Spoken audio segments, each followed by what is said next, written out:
ડભોઈ કડિયાવાડ વિસ્તારમાં BLOની ફરજ દરમિયાન તબિયત બગડી બેભાન હાલતમાં હોસ્પિટલ ખસેડાયા.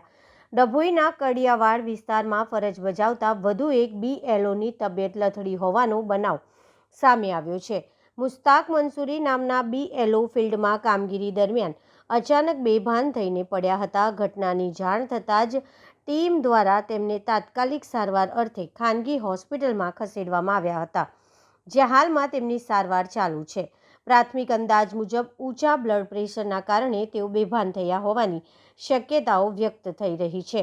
2 દિવસ પૂર્વે મામલતદાર અને ચીફ ઓફિસર દ્વારા BLOને લઈને બેઠક યોજવામાં આવી હતી, જેમાં મેદાનની ફરજો અને કામગીરી અંગે માર્ગદર્શન આપવામાં આવ્યું હતું. છતાં મેદાનમાં સતત દોડધામ અને તાણના કારણે BLOના સ્વાસ્થ્ય પર પ્રભાવ પડી રહ્યો હોવાનો મુદ્દો ફરી ચર્ચાસ્પદ બન્યો છે.